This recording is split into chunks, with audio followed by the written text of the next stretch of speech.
आज हम बात कर लेते हैं एक बार फिर अरविंद केजरीवाल और मनीष सिसोदिया की। आप सब लोगों को मालूम है कि अरविंद को ईडी का सम्मन आया है और अब उनको पेश होना है और उस पेशी के बाद क्या परिणाम निकलेंगे इस पर पूरे देश की नजर है, खास तौर पर राजनीतिक दलों की और राजनीतिक दलों के साथ काम करने वाले लोगों की। देश की आम जनता शायद अब बहुत हद तक अरविंद और मनीष की सच्चाई जान गई है, तो इसमें उसे बहुत ज्यादा दिलचस्पी इसलिए नहीं है कि उनको उनका परिणाम मालूम है, लेकिन दूसरी तरफ दिलचस्पी इसलिए बरकरार है कि आखिर मनीष और अरविंद का क्या होने वाला है। एक ही साथ दो बुरी खबर आम आदमी पार्टी के लिए आई। मनीष सिसोदिया की जमानत अर्जी खारिज हुई और खारिज करने के साथ साथ सुप्रीम कोर्ट ने यह भी कहा कि 338 करोड़ का जो लेन देन स्पष्ट तौर पर दिखता है उसमें कहीं ना कहीं मनीष सिसोदिया की मिलीभगत दिखती है। पहले यह था कि मनी ट्रेल नहीं मिल रहा है, सुप्रीम कोर्ट ने ही कहा था। उनके एक जज के बयान ये थे, उनका जो ऑब्जर्वेशन था वो ये था कि मनी ट्रेल नहीं मिल रहा और ईडी और सीबीआई से उसने कहा कि भाई मनी ट्रेल साबित करें। अब उसके बाद से पूरी कवायद शुरू हुई कि मनीष के पैसे का मनी ट्रेल नहीं मिल रहा है और जो तमाम पैंतरेकार हैं, जिनको मैं वो पत्रकार जो सिर्फ पैंतराबाजी करते हैं उनको मैं पैंतरेकार कहता हूँ, तो जो वो तमाम पैंतरेकार हैं उन्होंने एक पूरा मजमा खड़ा कर दिया, एक पूरा माहौल बनाने की कोशिश की कि मनीष सिसोदिया बिल्कुल ईमानदार व्यक्ति है। खैर, सुप्रीम कोर्ट ने कहा कि अभी की स्थिति में उनको जमानत नहीं दी जा सकती। हाँ, 6 से 8 महीने में उन्होंने एजेंसियों को हिदायत दी कि ट्रायल पूरा करें और साथ ही ये कहा कि अगर ट्रायल में देरी होती है तो 3 महीने के बाद मनीष सिसोदिया अपनी जमानत की अर्जी दोबारा दायर कर सकते हैं। खैर, सवाल वहीं जाकर खत्म नहीं होता। मनीष सिसोदिया जेल में है, सत्येंद्र जैन जेल में है, संजय सिंह जेल में है और अब अरविंद केजरीवाल को ईडी का समन जा चुका है। अब ईडी के समन के बाद जो परिस्थितियां बदलेंगी, भाई आज अब जब उनको बुलाया गया और जब पूरी परिस्थितियां बनेगी, मैं इस वीडियो के बाद, उस पूरे परिणाम के बाद एक और वीडियो आपको बना के बताऊंगा कि क्या उनके इतिहास की कुछ चीजों के साथ मैं आपके साथ फिर हाजिर होऊंगा।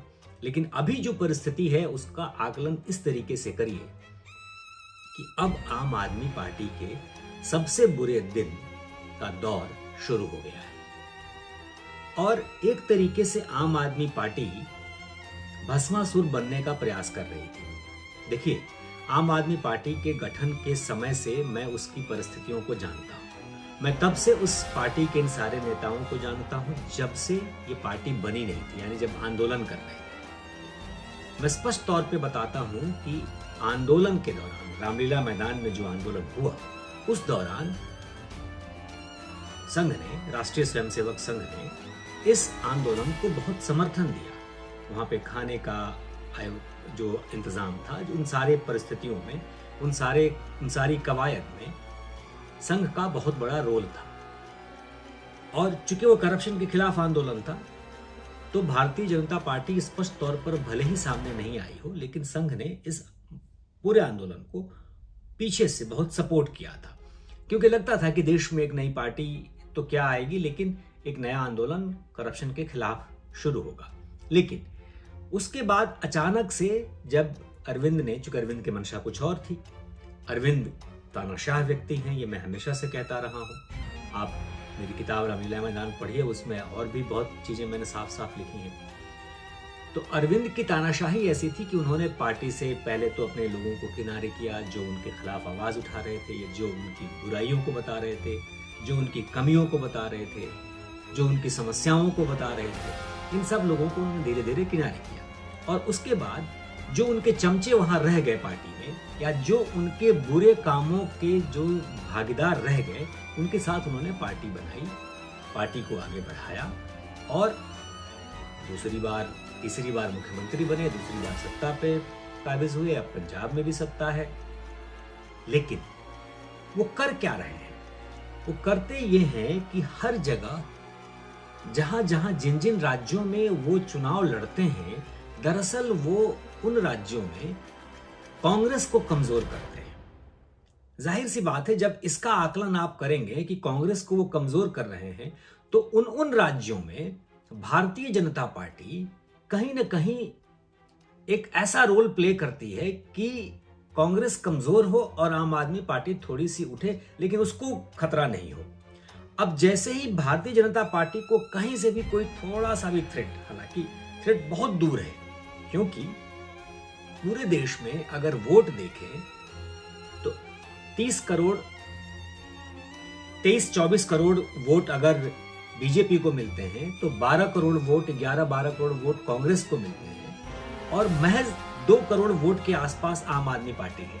तो खतरा उस तरीके से नहीं है, लेकिन धीरे धीरे वो आगे बढ़ती हुई पार्टी दिखती है। तो उस परिस्थिति में भारतीय जनता पार्टी अपने विपक्षियों को या विपक्षी पार्टी को बिल्कुल निस्तनाबूद करने की जो राजनीति में है, और वो एक तरीके से इन पार्टियों को देखकर लगता है कि जरूरी भी है। तो उस परिस्थिति में जैसे ही उसको थ्रेट ये लगेगा, वहां पर उनको वो दबाया जाएगा और उनको निस्तनाबूद करने की कोशिश की जाएगी। और जब उस प्रयास में इनके करप्शन सामने आएंगे, तो वो रास्ता आसान हो जाएगा। मेरा ये बताना है आप लोगों को कि देखिए, अरविंद केजरीवाल शुरू से भ्रष्ट व्यक्ति है, क्योंकि वो भ्रष्ट भारतीय राजनीति का सबसे कुकर्मी व्यक्ति, अकर्मण्य व्यक्ति और भ्रष्ट राजनीतिज्ञ अगर कोई है भारतीय राजनीति में अभी तक, अगर पूरे 75-77 सालों में देखेंगे तो वही व्यक्ति निकलेंगे। तो अरविंद केजरीवाल की सबसे बुरी स्थिति अब होने वाली है, क्योंकि अब आम आदमी पार्टी के नेताओं को डर है कि अरविंद की गिरफ्तारी हो जाएगी, अरविंद जेल चले जाएंगे, तो फिर पार्टी का क्या होगा। ये सारे बड़े नेता लगभग जेल में हैं। अब बाहर कौन से लोग हैं? राघव चड्ढा हैं, जो बिल्कुल चेहरा मासूम है, लेकिन इस तरीके से राजनीतिक समझ नहीं है। आतिशी मार्लेना हैं, पढ़ी लिखी हैं, लेकिन वो एक अलग धारा में बहती हैं, शो ऑफ के बिजनेस में ज़्यादा हैं, उनका भी ज़मीन पर काम बहुत ज़्यादा नहीं दिखता है। और जो बाकी जो लोग हैं, कुछ अब तो नाम भी याद नहीं रहते क्योंकि सब तो जेल में ही हैं, तो वो ऐसे नेता नहीं हैं जो आम आदमी पार्टी को खड़ा कर सके। परिस्थितियां धीरे धीरे आम आदमी पार्टी के हाथ से निकलती जा रही हैं, क्योंकि उनका भ्रष्टाचार अब देश के सामने एक एक करके आ रहा है। और अभी तक चूंकि अरविंद केजरीवाल कहीं हस्ताक्षर नहीं करते, कहीं साइन नहीं करते, तो अभी तक बचे हुए थे। लेकिन जिस दिन सुप्रीम कोर्ट ने यह कहा कि अगर पार्टी को फायदा पहुंचा है तो पार्टी भी पार्टी बन सकती है, यानी पार्टी पर भी केस लागू हो सकता है, केस चलाया जा सकता है, सरकारी एजेंसियां उस कवायद में जुट गई कि आखिर किस तरीके से आम आदमी पार्टी को कटघरे में खड़ा किया जाए।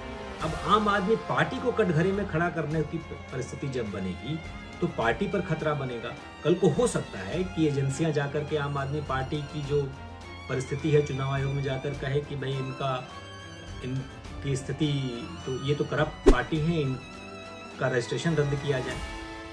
ये परिस्थिति भी आ सकती है, यानी पार्टी भी खत्म होने की स्थिति बन सकती है कल को। उसके पहले का ये दौर है कि अब अरविंद केजरीवाल, चूंकि सीबीआई की पूछताछ हो चुकी है, अब ये जब पूछताछ होती है ना, तो ये लोग बिल्कुल ड्रामा करते हैं, पूरा एक माहौल बनाएंगे, सड़क पर निकलेंगे, सैकड़ों लोगों, हजारों लोगों के साथ जाएंगे, जैसे लगता है कि बिल्कुल कोई जंग जीत कर आए हैं या जंग में भागीदार होने जा रहे हैं, कि बिल्कुल वो माहौल एक बनाने की कोशिश करते हैं। दरअसल ड्रामेबाज पार्टी है, शुरू से ड्रामा किया है, और सोशल मीडिया पर ड्रामा बहुत चलता है, डिजिटल माध्यम पर ड्रामा बहुत चलता है। तो ड्रामे की वजह से ये पार्टी धीरे धीरे लोगों तक पहुंची है। मुझे बड़ा आश्चर्य होता है कि इतनी सारी चीजें समझने के बाद भी समझदार लोग भी, कुछ पढ़े लिखे लोग भी, न जाने क्यों आम आदमी पार्टी की तरफ हाथ बढ़ाते हुए दिखते हैं। मैं जब उस पूरे चीजों का आकलन करता हूं, तो मैं एक नतीजे पर पहुंचता हूं कि आम आदमी पार्टी के जरिए राजनीतिक दौर या राजनीतिक सफर जो है वो लोगों को आसान दिखता है।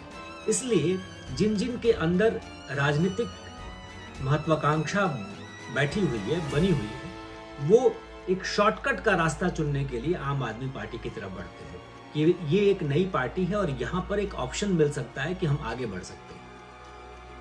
राजनीतिक पार्टियों में संघर्ष होता है। अगर आप किसी बड़े मिशन पे काम कर रहे हैं तो बहुत लंबा संघर्ष होता है। आप अगर भारतीय जनता पार्टी की राजनीति देखें या कांग्रेस की राजनीति देखें, उन्होंने बहुत लंबा संघर्ष किया।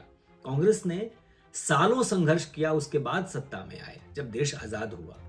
उसके बाद जहां जहां उनसे गलतियां हुई, सत्ता हाथ से निकलती गई। बीजेपी लगातार संघर्ष करती रही।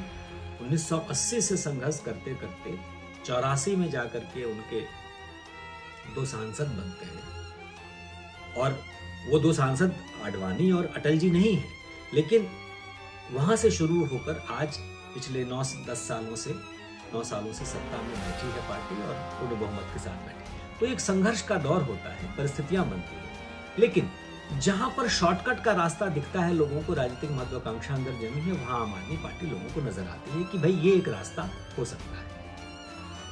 अब परिस्थिति ये है कि मनीष सिसोदिया की दिवाली तो जेल में मन रही है।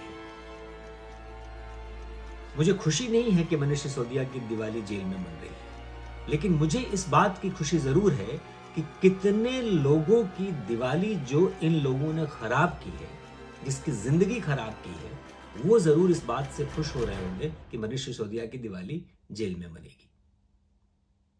कितने लोगों का दिवाला निकाल दिया। देश की राजनीति में आंदोलन जैसी शुद्ध चीज को एक ऐसे मकाम पे लाकर खड़ा कर दिया कि आज कोई व्यक्ति भारतीय राजनीति में आंदोलन करने की सोचेगा तो उसको अरविंद केजरीवाल जैसा भ्रष्ट नमूना उदाहरण के तौर पर रखा जाएगा।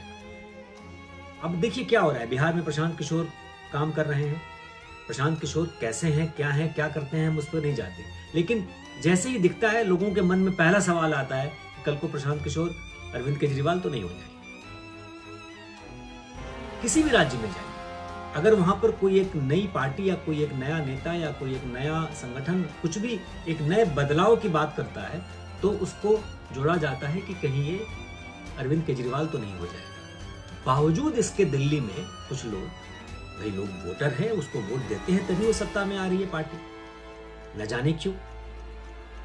जब न जाने क्यों की तरफ जाते हैं तो साफ साफ दिखता है मुफ्तखोरी की आदत। दिल्ली वालों को जो मुफ्तखोरी की आदत पड़ गई बिजली और पानी की, हालांकि अब वो भी किस तरीके से मिल रहा है सबको मालूम है। विकास के नाम पर वोट देना जरूरी है। भारतीय जनमानस को ये समझना चाहिए, चाहे वो केंद्र में दे रहे हों या राज्य में दे रहे हों। जात पात धर्म और मुफ्तखोरी की आदत पे अगर वोट देंगे तो परिस्थितियां ऐसी ही बनेंगी। मनीष सिसोदिया की स्थिति खराब है, वो जेल में है। 90 दिन के बाद पता नहीं क्या होगा, चार्जशीट में क्या होगा, ट्रायल पूरा होगा, उसके बाद क्या बातें आएंगी। मनीष सिसोदिया की जमानत अर्जी खारिज होने का जो बुरा असर है वो संजय सिंह की भविष्य पे पड़ रहा है।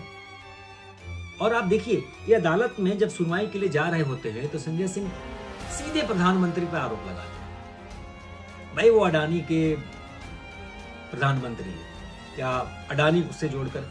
अरे भाई, अब संजय सिंह के बारे में कितनी बार एक ही बात कही जाएगी कि कहां से शुरू करके और कहां तक सफर पहुंचाया है, किस तरीके का भ्रष्ट आचरण रहा है।